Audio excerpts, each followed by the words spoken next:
Ladies and gentlemen, welcome to the Untapped Podcast. My name is Jacob Gabel. And my name is Jacob Wurtz. Guys, welcome to Season 3, Episode number 4.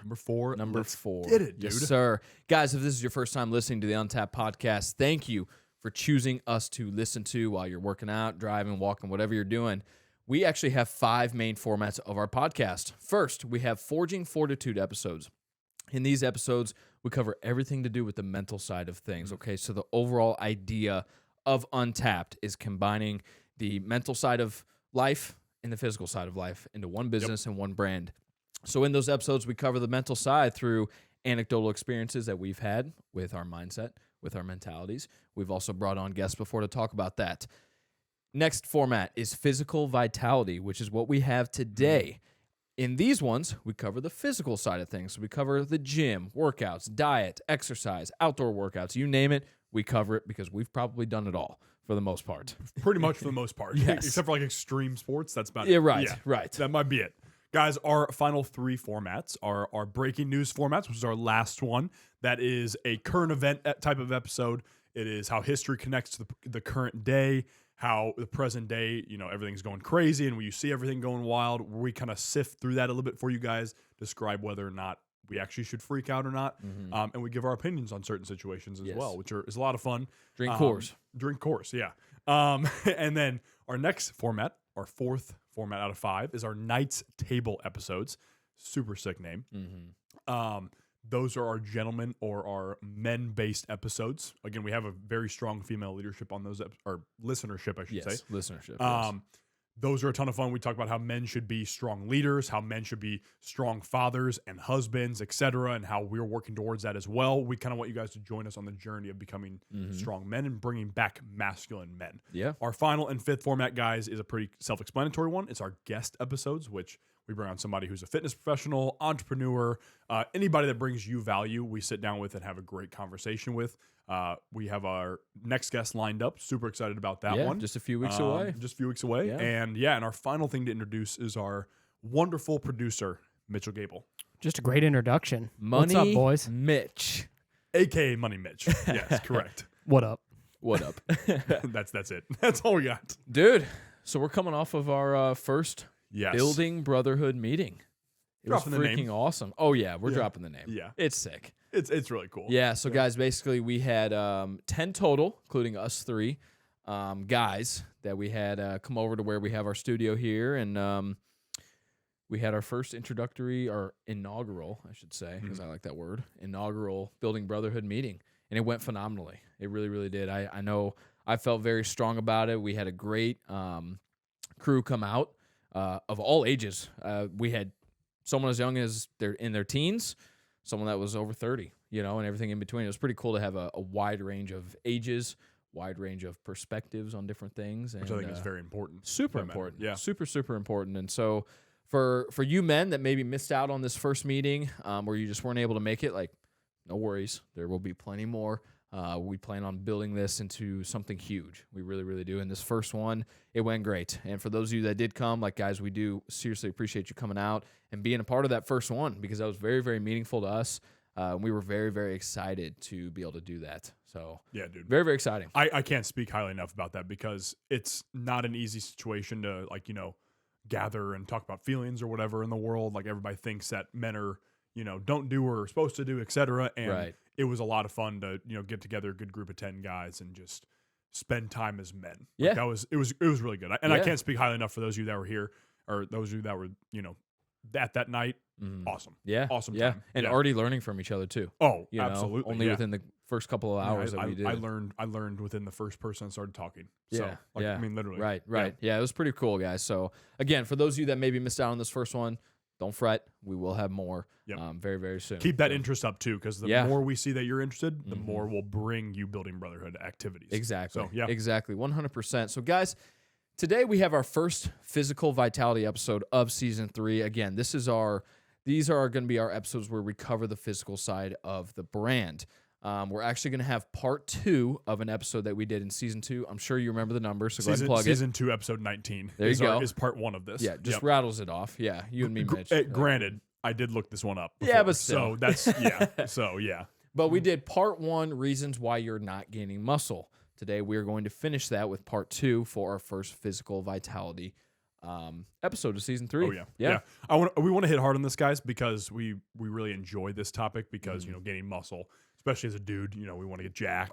That type of stuff. It's always fun to talk. Summer's about. coming up, so And summer's coming summer up. shreds, Summer body time, ladies and gents. Right. So starting right off, guys, we wanted to talk about intensity in the gym and how hard you hit your workouts.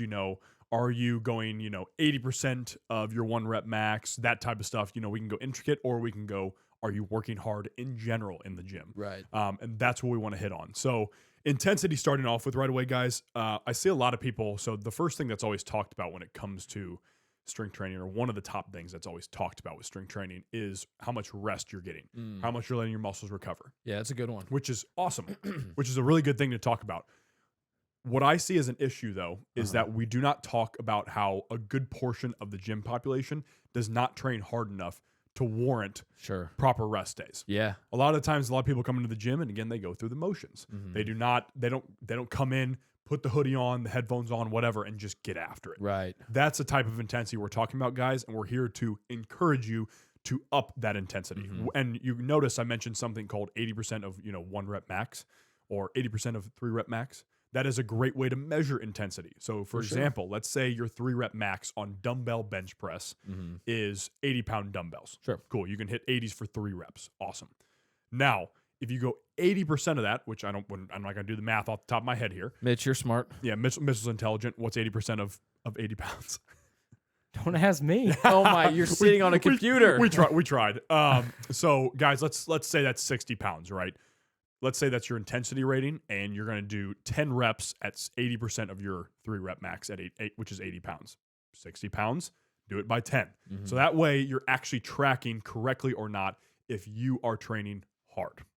Boom. Right. Yeah. Well, and back to just us not being able to do math. Like, we count in 45s here. So it's 64 pounds. So, 60 pounds is very reasonable. we count in 45s here. Oh, yeah, 100%. If it's not a circle steel plate that weighs 45 pounds, we don't know how to count it. So you don't like rubber plates? No. Actually, if you're someone that deadlifts and doesn't put rubber plates on first, you don't know how to deadlift. You're on point right now. They are there for a reason. This is actually a pretty good point. I cannot stand when people deadlift with all steel plates.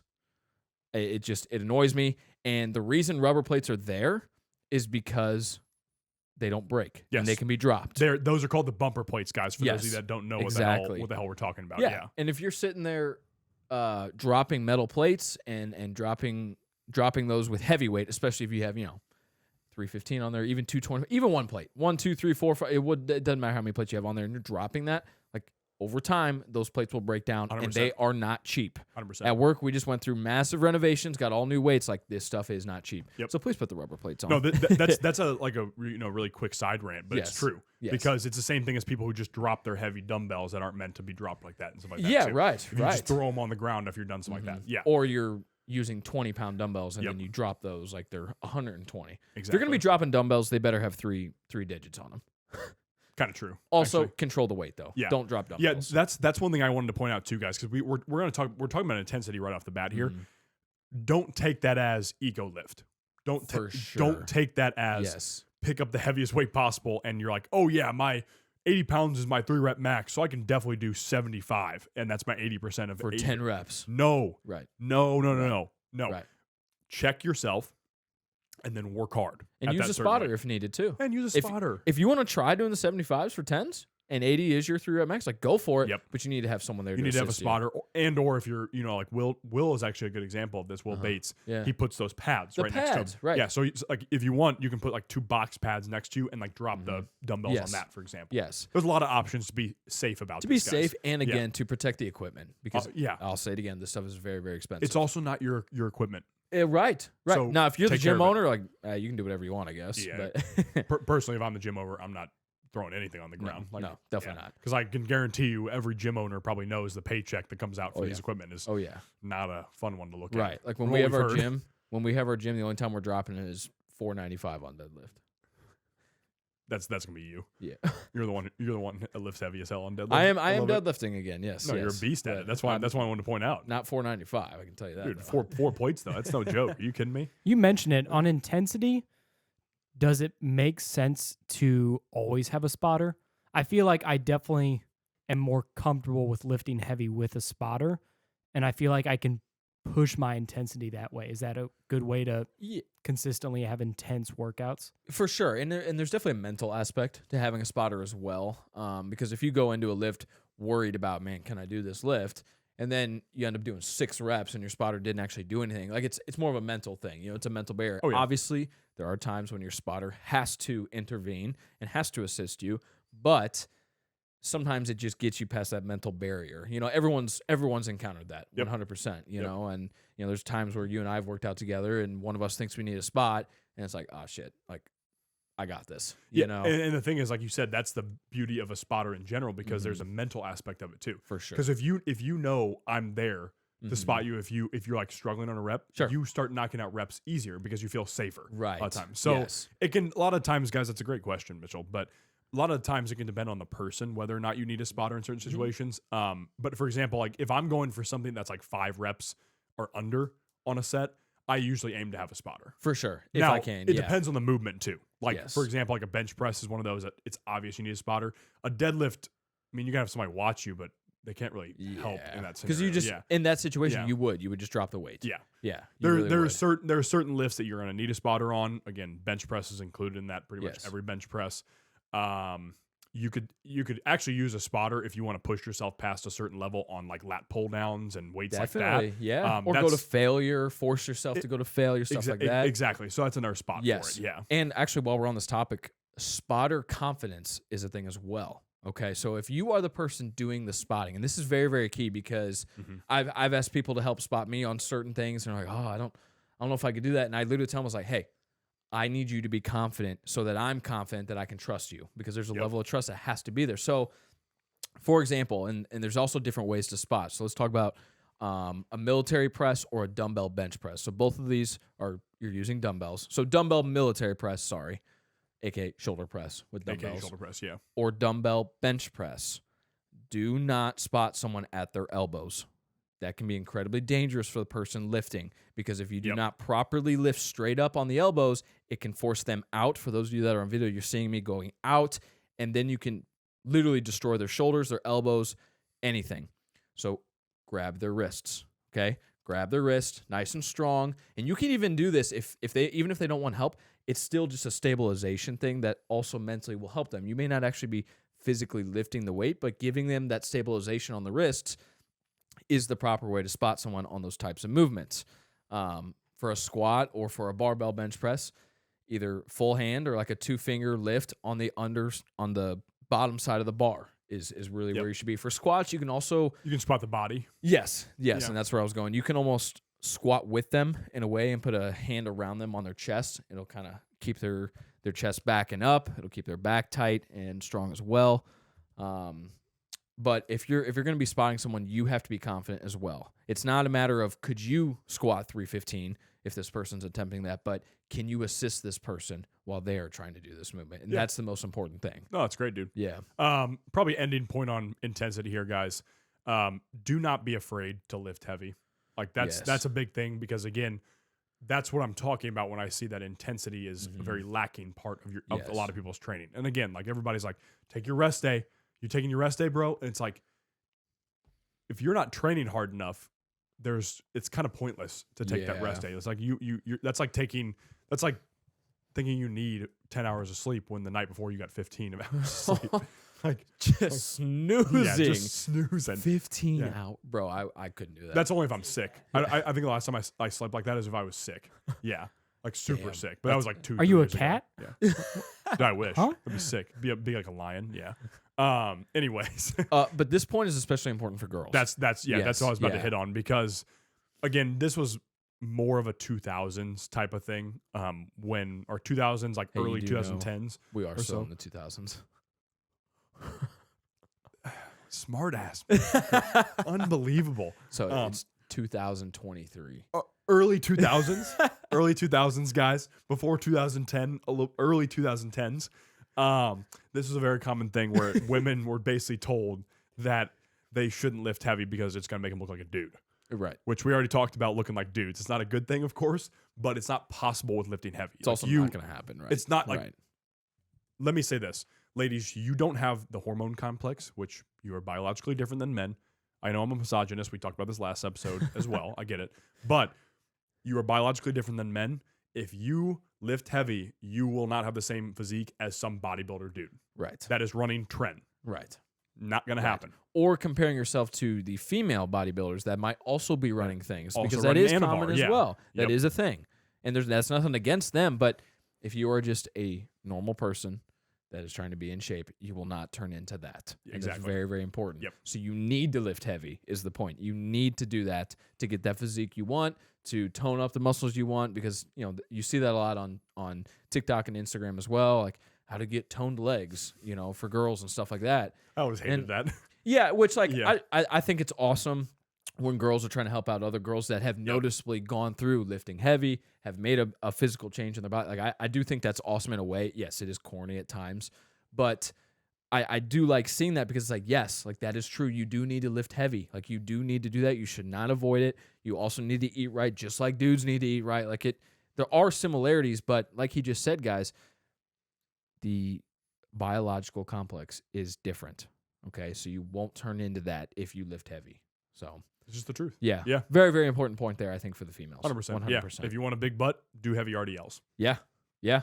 Do heavy hip thrusts. Yep. Yeah. Those Don't do those every single day, because there are girls that do that, and it's just like We've please met girls stop. who do like 3 to 4 days a week leg day, and it's like, all right, let's calm down. Yeah, four's pushing it, man. Yeah. Four's pushing it. It's just Let's come slow on, down a come little on. There's bit. only 7 days in a week.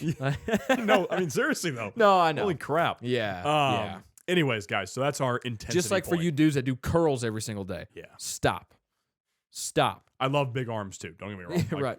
Yeah, we love having huge arms, but it's like not every day, dog. Shoulder vein gang. Flex. Yeah, that's Mitch and Wurtz. I'm not in that gang, guys. Just so you don't know, I'm not vascular. Yeah. Anyways, guys, so moving on but from you're intensity. 6'4", jacked and good looking. Yes, he pumped my tires. Let's go.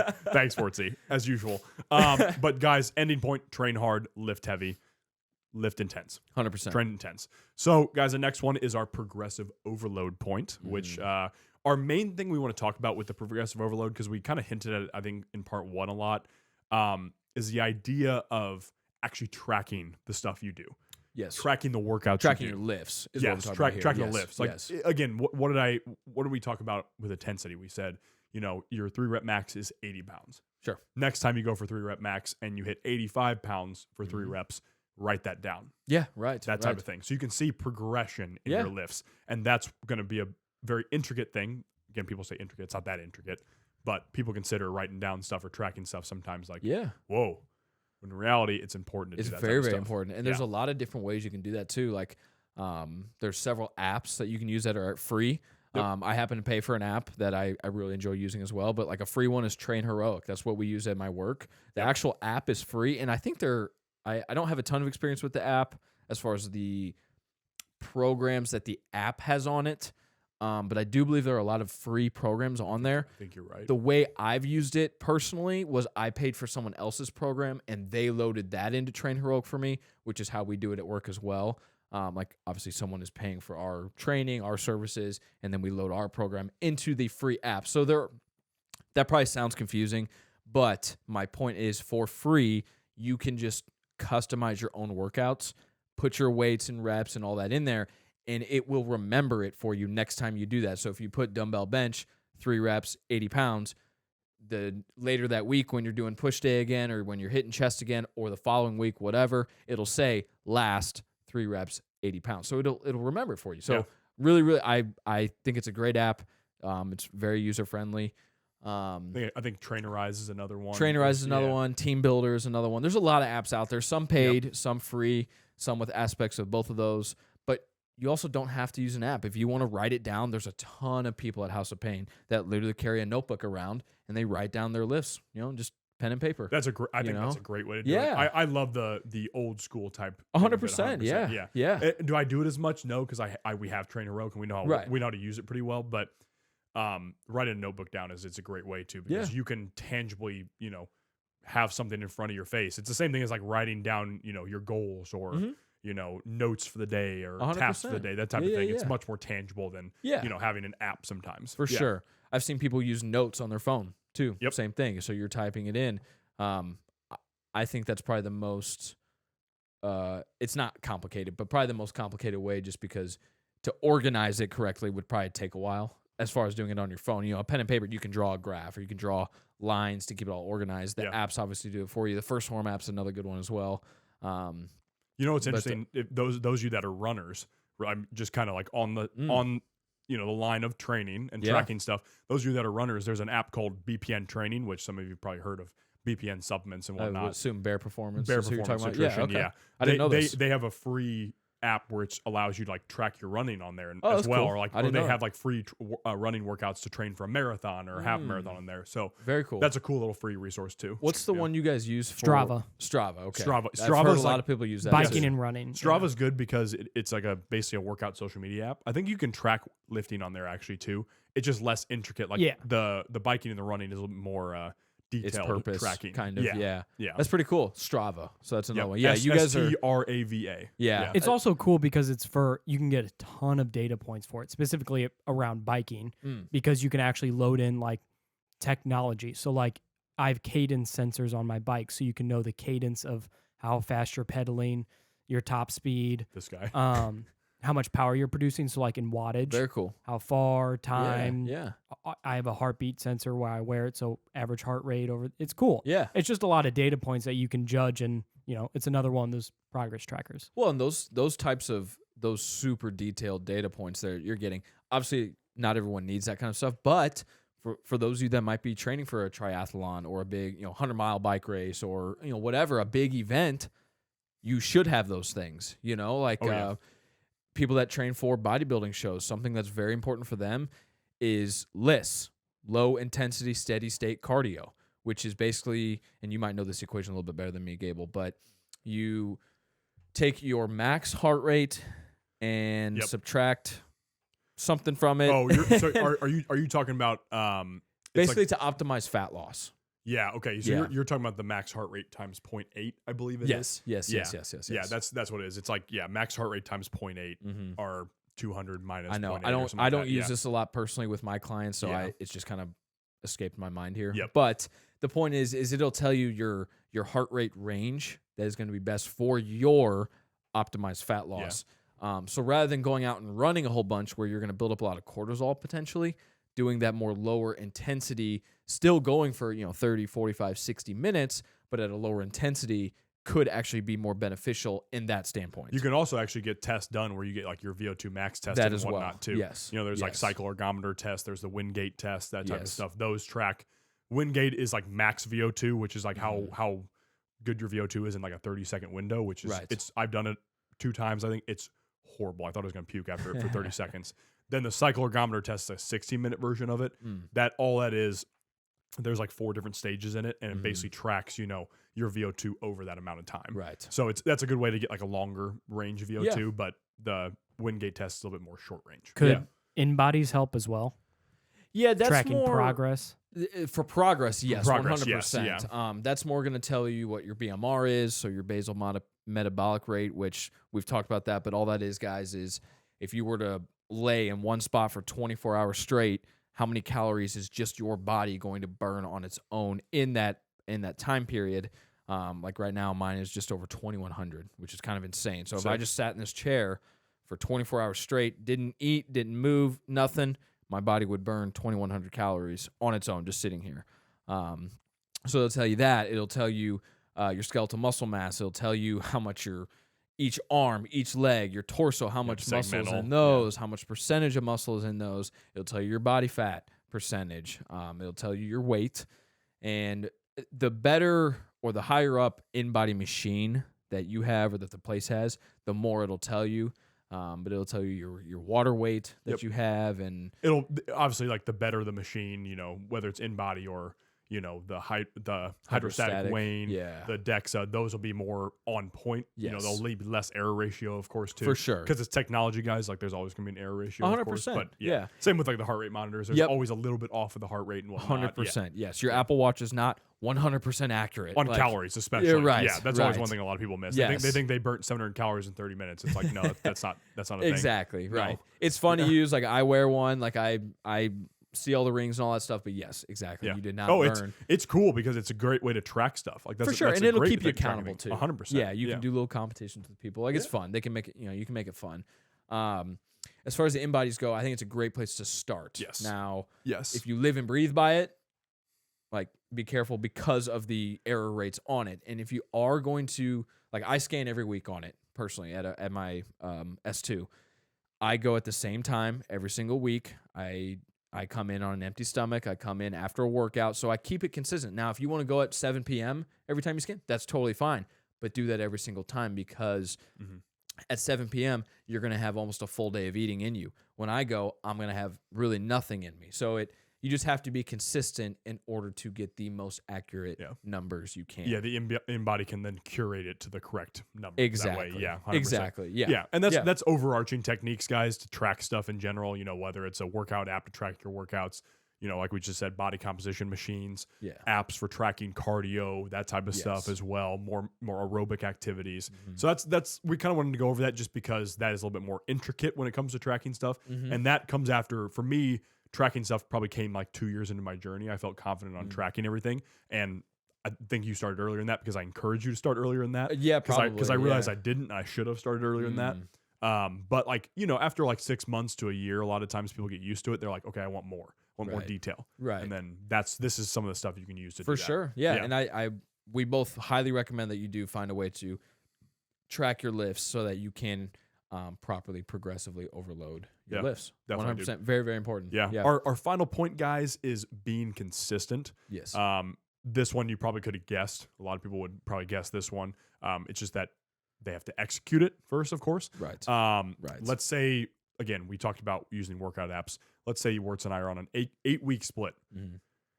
If we do 2 weeks of that at the same thing, and then we go off and do another program in the middle of that 8-week split, it destroys the entire point of what the progress is supposed to be out of there. Exactly. Like that's, put simply, that's what happens. So if you decide to train something for 8 weeks, let's say you're doing more bodybuilding training for 8 weeks, stick with that for the entire 8 weeks and keep your exercise selection very similar for that 8 weeks. Yes. Most programs, actually, what happens is like 1 week will be very similar. Second week will be a little bit different.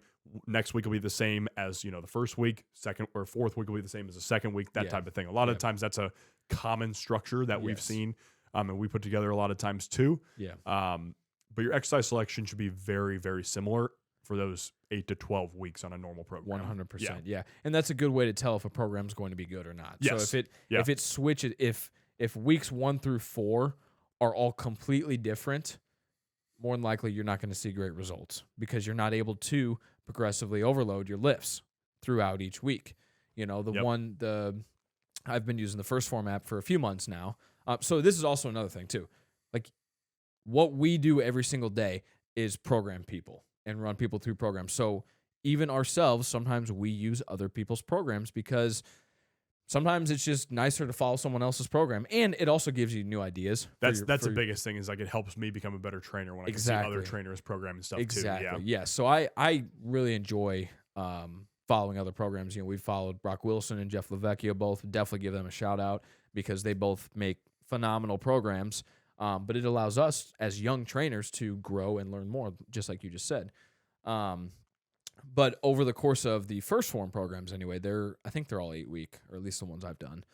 They stay pretty much the same. And I also have trust in the people there and whatnot to write up good things. And it does. It works really well. It really, really does. They do a good job with the programs, and they're very simple. They're very, very simple.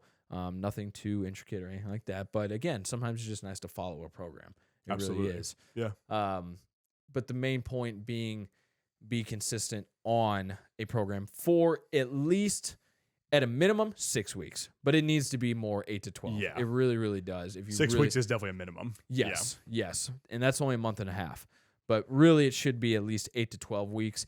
Anything longer than that isn't necessarily wrong, but at a certain point, you're going to kind of run out of an ability to progressively overload if you're not switching your body up some and kind of shocking your body a little bit. Because there is truth to that, to kind of introducing new lifts or and things like that. But if you are just going into the gym and just doing random machines every single time you're in there with no plan and no like, okay, we're doing push today, or we're doing chest and shoulders today, or we're doing legs today, or it's going to be a pull day, or whatever it is, like if you don't have an idea or a plan, it's not going to be effective. It's not. I know you think you're doing a great full body workout 4 times a week, but you're not. You're just not. Not saying you can't do full body workouts, but if that's all you do without a plan and you just go around and find the next open machine, I'm looking at you, all you old people at the gyms. Like it's not going to work. It's just not going to work. I love that you're at the gym, especially the older population. I think that's fantastic. Seriously, I'm not knocking that. But if you are just going around to different machines, like it's not going to work. And then you're going to get pissed off as to why am I not getting results? Like I go to the gym 3, 4, 5 times a week and I do this, this, and this. It's because you don't have a plan. You're also not giving your body parts adamant time to rest. Yep. You know? So it's following a split. If you don't know what you're doing, like pay for a plan, you know, or if you want to, pay for a trainer. But find something or someone that you trust and that is credible as well and follow that. You know, don't like kind of put the ego aside is what I'm saying if you don't know how to come up with your own plan. Yep. Wurtz and I are always happy to help with that type of stuff too. 100%. To the point of consistency, what would you say to people who may be trying to train around an injury or maybe trying to train around a certain subset of fitness, I guess, whether it may be, you know, weight training or cardio or, you know, other types of fitness? What would you say? How would you be consistent around those? That's a good question. Yeah, it is a good question. At least for injuries. So as someone that works with athletes all the time, like we deal with injuries, primarily baseball players. So we deal with a lot of shoulder, you know, soreness and injuries, sometimes with the hips, tight hips, and sometimes elbows as well. So obviously in that sense, with shoulder and like elbow type movement or injuries rather, we're going to avoid most pushing movements, especially with that side. So if it's on their right side, you know, their throwing arm or something like that, we're going to avoid pushing movements on that side. And we're going to do either and it obviously depends on the severity of the injury as well. Obviously that plays into this, but on a basic level, we're either going to completely avoid push movements on a shoulder side that's injured, or it'll be body weight or band work. Something very, very light on the intensity of that, still possibly working that, or we might transition completely into a mobility only type program with those types of movements for that side. Now on the left side, this is again for a right-handed thrower. Left side, we can still do those push movements, but primarily we're going to focus on pull movements to keep them healthy, keep the legs fresh and healthy, and even getting like the lats and stuff like that, because even for baseball players, it's still important to have strong and mobile lats as well on the backside. And those are obviously pull movements. So that's kind of a general idea of how we handle the injuries that we typically see. We also get a lot of kids with incredibly tight hips. So we put a lot of focus on mobility for those, and we give different movements, different sets of movements, different there's another word I'm looking for there, it doesn't matter, but you know, putting a lot of emphasis on mobility, because that's very, very important, especially for baseball players, but really anybody. You don't even have to be an athlete to need mobility. You know, it's very, very important. 100%, you know, yeah. The reason your knees are hurting, more than likely it's coming from your ankles and or your hips. Yep. Not being mobile enough. So you're saying there's a way to be consistent even when you're injured? Absolutely. 100% there is. Yes. Mitch grinning over there is killing me. Yeah, because that was a very long answer to say that. Yeah. Now, if you are seriously injured, you have a torn ACL or something, like you need to obviously be... You can't move your knee, obviously. And you need to be in conversation with a trainer, a strength coach, and or your doctor or a PT, someone like that. We were laughing because a lot of people aren't consistent because there's an excuse there. Right. There's a ton of ways that you can still be consistent in fitness. Absolutely. Regardless of whatever million excuses you have. Absolutely. What I'll say with that too is that this is why it's such a big deal to actually correctly diagnose the injury as well. Yep. Because don't do it yourself. Because oh yeah, I tore my UCL. Like, tore my bicep. What? It's like, no, you're Yeah. just sore. Yeah. Yeah, Also, you might have or you have really weak biceps. too. That, or you just Yeah. have a slight pull Like, on your seriously. bicep, maybe. Yeah. Yeah. Yeah, you weren't even roasting someone. No, You're I just wasn't saying, roasting. Like, you might just have you weak, might literally have weak biceps. Yeah, right, right. Like, actually. Right. Yeah. Or it could be underactive biceps or something Yep. like that. You know, sometimes that, especially like in the traps and stuff, like people who, for those of you on video, like that are like this, what is that called? Upper cross syndrome. Yeah. They have yeah. overactive I shoulders. was gonna or say no neck syndrome. Trying to be technical here. But upper cross syndrome, you'll have like a lean forward, yeah. or your traps might be raised. So for a lot of you that, Mitch, this directly applies to you, that are on computers all day long, that maybe sit at an office chair all day long, that are looking at screens, like you are very, very prone to having your shoulders rounded forward because you're sitting there on your keyboard all day long. So that is why correct posture is so important, especially for those of you that are sitting at a desk most of the day, which a lot of you do. So it's very, very important to have a good chair. First of all, Mitch, you probably have brands that you could recommend, but a good chair, get up. So maybe a sit and stand desk, or just taking periodic walks throughout the day. We've talked a lot about this in past episodes, but correcting your posture if it's not. So if you're always having issues with your shoulders, with your back hurting, that could be a good place to start. And there are ways to correct that, you know? And all that is consistency there too. For With sure, me, yes. That's obviously outside of the gym there. Yeah. Well, yeah, with me, work from home, it's not like you just walk and then, once a week and then you're magically fixed. Yeah, Yeah. right. Yeah. I Right. usually do a walk before I log on in the morning. Mm-hmm. I typically have periods of sitting 30, standing 30, sitting Right, because you back and forth. You have sit and stand desks Right. here. So So it's Well, being consistent. It does with make those. sense though that why your knuckles been dragging lately. You've been a knuckle dragger lately. That's why. What does that That's what we're mean? just What? talking about. You never heard of a knuckle dragger? No. It means like you're a Neanderthal. Like that's the idea of it. Like because Oh. your knuckles are dragging on the ground. Yeah, and I wanted to roast him for that, but you guys didn't get it. So whatever. I mean, Flush that one down the Anyway. toilet. Yeah. I kind of look like one, but that's all right. Anywho, yeah. So yeah, I guess what I was trying to get at there is there's 1,000 ways to be consistent in Yes. fitness. It does not have Without to a be a rigid program. 100%. You just are consistently doing Yeah. whatever you enjoy, whatever that may be, Yeah. consistently. It's not, I feel like it this week. Right. I don't feel like it. Right. 3 weeks from now, it's consistent. I'm kind of tired of this program 3 Yep. weeks in. Like, I'm going to try some. Well, no wonder you're not seeing results, bro. Yeah, exactly. Like, seriously. Well, guys, I was telling Wurtz before the podcast, and Mitchell could actually, he's on a similar one as me right now, but our split right now is not optimal for muscle gain. It isn't. Like it's what I do is I do 3 days a week, and Mitchell usually does 3 days a week of strength training as well. So we'll lift for 3 days a week to maintain that muscle. Which that can be good enough. 3 days a Yes. week can be. If you train hard enough. Exactly. Yeah. So Sorry, if I continue. didn't go in there and work my ass off, it wouldn't do anything. Exactly. Yeah. So, but at 3 days, even with me training pretty hard, a lot of times, I can put some muscle on, but in reality, it's for the most part, it's just maintaining my muscle, which I'm fine with right now. Sure. That is along with my goals. And then Mitch and I do 3 days a week of jujitsu.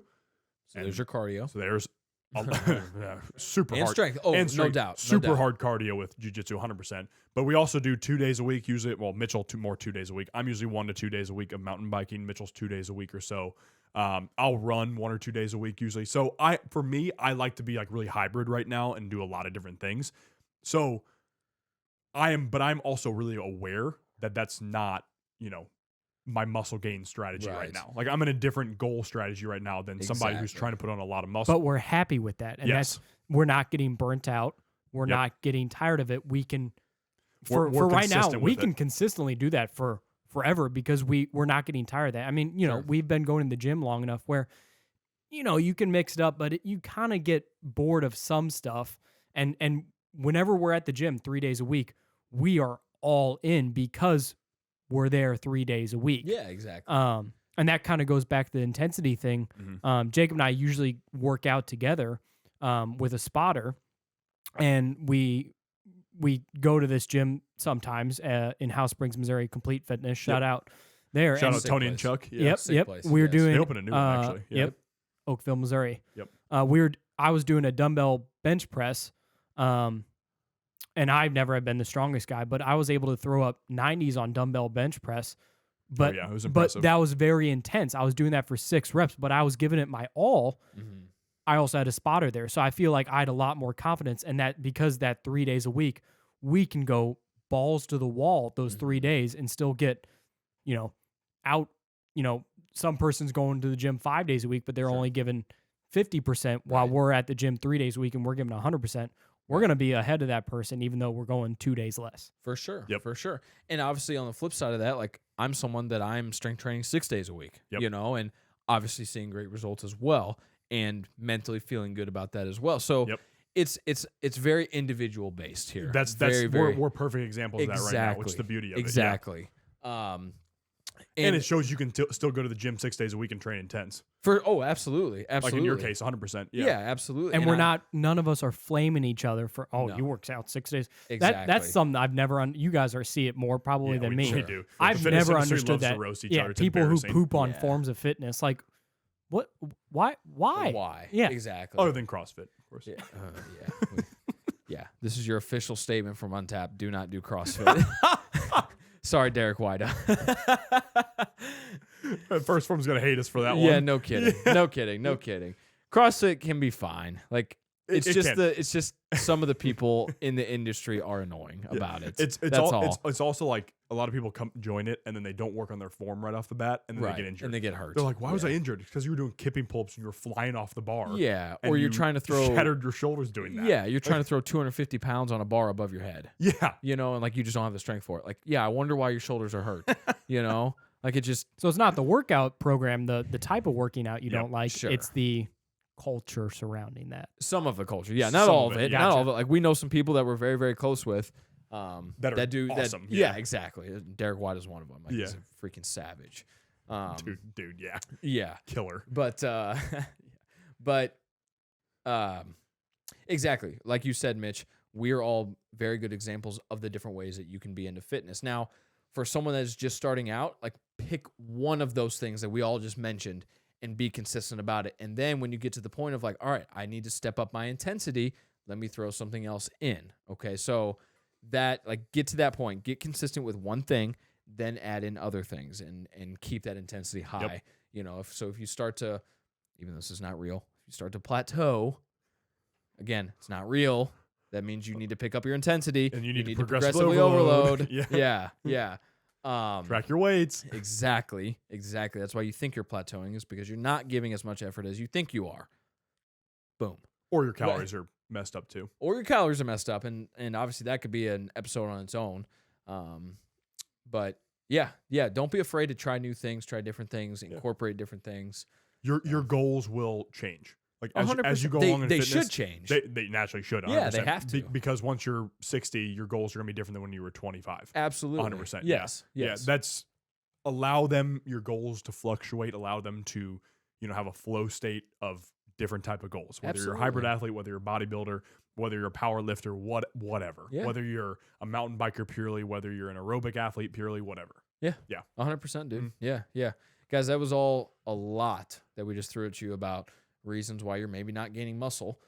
This might be like a note-taking one. But yes, I honestly, that's a very, very good point there.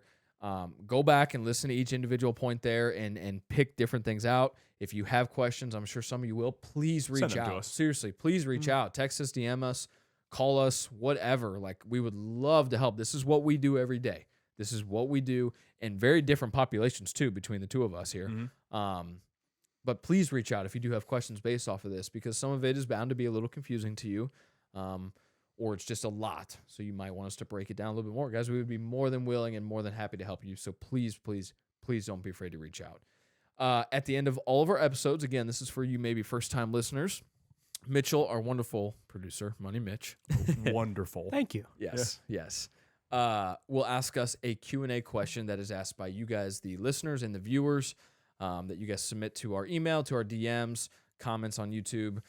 We are on YouTube, by the way. We don't have a massive presence on YouTube or a massive audience, but we are growing that. We are on YouTube. But anyway, you guys can submit questions to us, and then he gets them. We really don't look at them. He gets them. He's got a stack. He picks one out, and he asks us. Sweet. So this could kind of lead into like another physical vitality episode in the future. It's a specific question about the calories that you just mentioned. Calories, kind of. It goes, how many grams of protein should a person consume daily? That's such an individual question too. A lot of times, Such an individual question. Yeah. So what NASM recommends, which is the Yeah. schooling that we both went through here, is I love calling it schooling. It's I mean, kind yeah, of funny. yeah. is 0.8 to 1.2 grams per pound of body weight. Yeah. So that would just be you. So Mitch, while you've got a calculator pulled up there, let's say someone is 200 pounds. So do 200 times 1.2. That's like the high end of shit. That would be the high end, yes. Yeah. 240. Exactly. So then 240 grams of protein is how much you should be intaking. Then do 200 times 0.8. This would be like the minimum. So we want 160. Exactly. So 200 grams would be a really, really good place to start. That's what I tell my younger athletes, like my high school guys, because they ask this question. I've been asked this question a lot, actually. I tell them, how much do you weigh? 185. Okay, perfect. Start at 185. Because more than likely you're not getting enough. That's the biggest issue with most people is you're not getting enough protein. You think you are, but you're just not. Easy number to remember, too. It is. It really is. Yeah. So you don't have to overcomplicate it. This is definitely a population difference too, because what you're saying, especially for athletes and younger people, for sure, that number should be higher than your weight. Yes. That number should just be higher than the average population. Oh yeah, absolutely. Yeah. Yes. Because so the thing about 0.8, the way I treat it for a 200-pound person, 160 grams of protein. If you're a more sedentary person, is probably a good number to start at. Definitely. A lot of times. Now, as you start to become more active, your muscles start to take a beating, and they get broken down a lot more. So to replace and put those building blocks back in, that's when you have to do the 1 gram per pound. Exactly. And if you're training, like for example, like the guys who train like savages, like the Derek Whites and whatnot, like the the S3 in here and Brock whatnot, Wilson, like Jeff Brock Wilson, Jack. Will. Their numbers should be former guest. Will should definitely Will should be taking like 350 grams of protein. I mean, probably, yeah. Dude's massive. There's days where I have that much. That's impressive. Yeah. That takes anyway. effort. Continue on here. But yeah, like that's. By the way, I can show proof for anyone that might think I'm lying. I can show proof. Hell yeah, please go. Well, no, you actually can because you track it really well. I do. You're good at nutrition tracking. Well over 1,000 days straight. Well, I'm over 3 years straight now. It's badass. It's pretty cool. Yeah, it's badass. Yeah.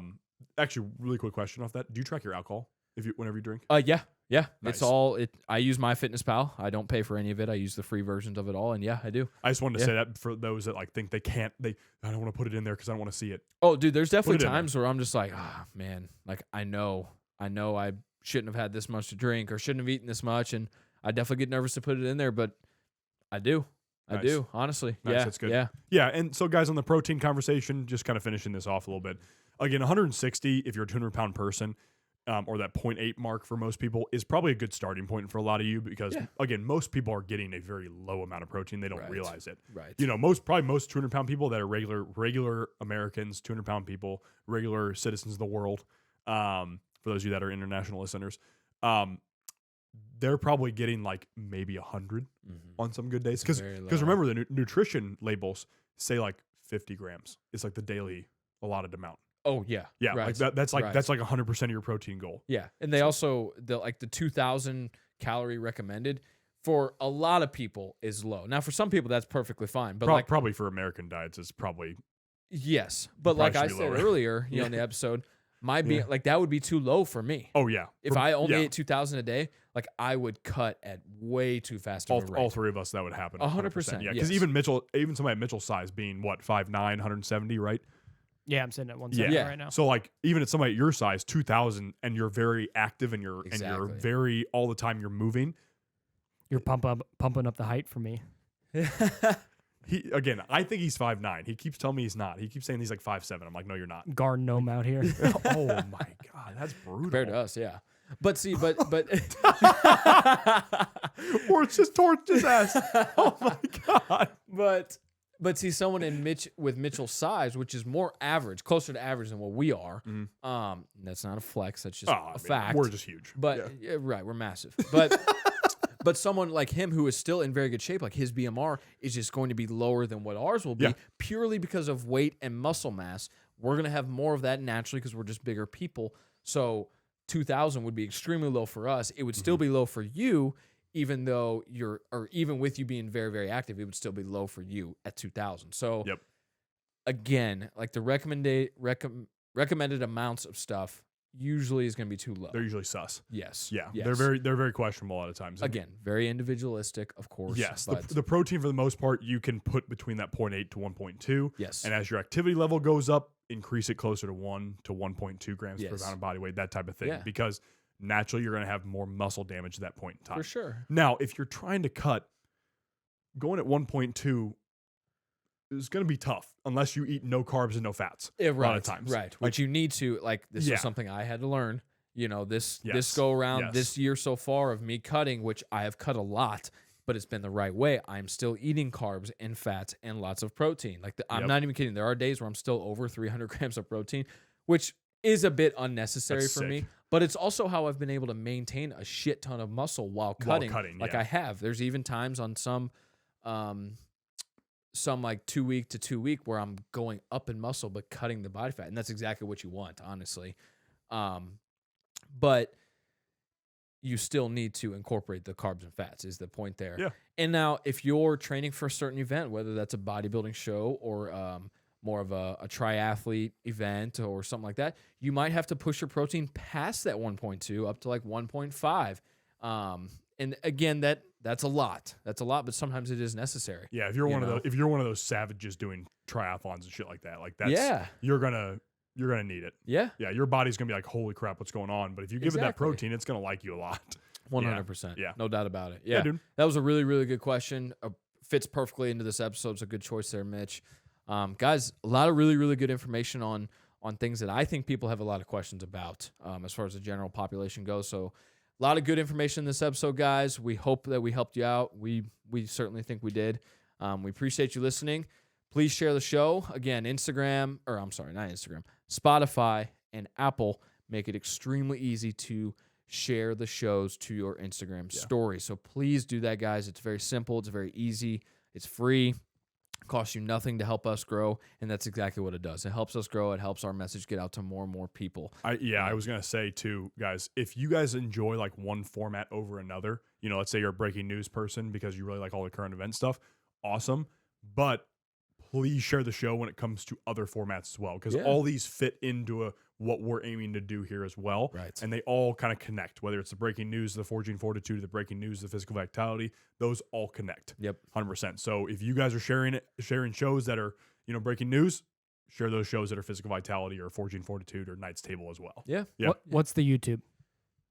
YouTube is Untapped LLP. Yep. Untapped LLP. Yep. Yeah. Just like the Instagram, untapped dot. I think everything LLP. is untapped. Yes, Should be it is. that at least unless I missed something. Nope. Yeah. It's all been switched over. Obviously, going into the season, guys, we made a lot of switches, so that took a little bit of time to get all of that set and whatnot. But guys, please continue sharing the shows, and if you haven't, please start doing that. It does. It seriously helps us grow. It does. Talk to your friends and family about it.